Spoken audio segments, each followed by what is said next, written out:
Iran के Chabahar port को विकसित करने के लिए भारत और ईरान के बीच समझौता होने जा रहा है। इस समझौते के बाद भारत अगले 10 साल तक चाबहार पोर्ट का प्रबंधन संभालेगा। ये पहली बार होगा जब भारत विदेश में किसी पोर्ट का प्रबंधन अपने हाथ में ले रहा है। सर, समझौते का ब्यौरा क्या है?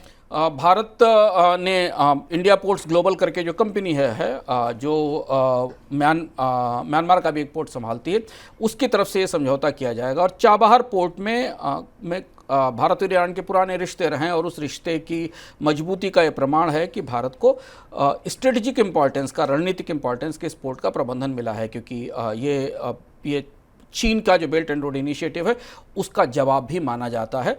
चाबहार पोर्ट में भारत की जो हिस्सेदारी बन रही है, तो भारत को यहाँ पर करीब करीब भारत ने $85 मिलियन का इन्वेस्टमेंट करने का लक्ष्य रखा है, जिससे कि यहाँ एक टर्मिनल विकसित किया जाएगा।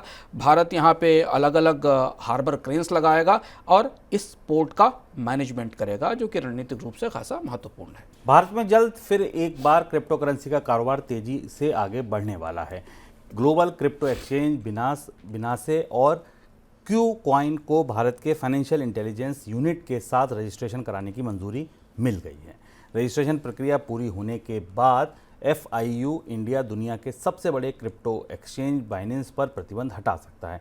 सर, तो फिर एक तरीके से माना जाए कि हम वैध करने जा रहे हैं क्रिप्टो को? ये समझना मुश्किल है। देखिए, 3 साल बीतने जा रहे हैं, 3 से 4 साल बीतने जा रहे हैं। कोविड के दौर से भारत में क्रिप्टो रेगुलेशन को लेकर भ्रम बना हुआ जो दूर ही नहीं होता दिखाई देता। एक तरफ भारत का केंद्रीय बैंक, रिजर्व बैंक क्रिप्टो को पूंजी बताता है, सरकार इसे गैम्बलिंग के दायरे में लाकर गैम्बलिंग वाले प्रावधानों के तहत, जुए वाले प्रावधानों के तहत टैक्स लगाती है। क्रिप्टो एक्सचेंजेस में मनी लॉन्ड्रिंग के लिए ED के छापे पड़ते हैं। और फिर एक ऐसी कंपनी बिनांसे, जिसको भारत में प्रतिबंध किया गया था मार्च में पिछले साल और करीब 34 लाख रुपए का जुर्माना लगाया था, उसे फिर भारत में रजिस्ट्रेशन और पंजीकरण दिया जा रहा है। इसके अलावा KU कॉइन भी दूसरी कंपनी है, जिसे भारत की एंटी मनी लॉन्ड्रिंग यूनिट, जो कि FIU है, उसके पास रजिस्टर कराने की छूट मिल गई है। अब यहाँ समझना मुश्किल है कि क्रिप्टो वैध है या अवैध है, क्योंकि क्रिप्टो की वैधता और अवैधता को लेकर कानून की तैयारी काफ़ी समय से चल रही थी, वो सामने आया नहीं। इनकम टैक्स विभाग ने अपने प्रावधानों में इसे शामिल तो किया, लेकिन इसे डिमेरिट टैक्सेशन के दायरे में रखा। लेकिन अब फिर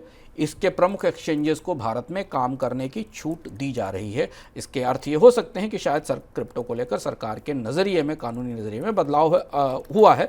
आने वाले समय में जब सरकार वापस लौटेगी चुनाव के बाद, तो सबसे ज़्यादा निगाहें इस बात पर होंगी कि क्रिप्टो की कानूनी हैसियत भारत में क्या है, क्रिप्टो के कारोबार का कानूनी ढांचा क्या है। इसकी अपेक्षा रहेगी कि सरकार इस मामले में स्थिति स्पष्ट करे।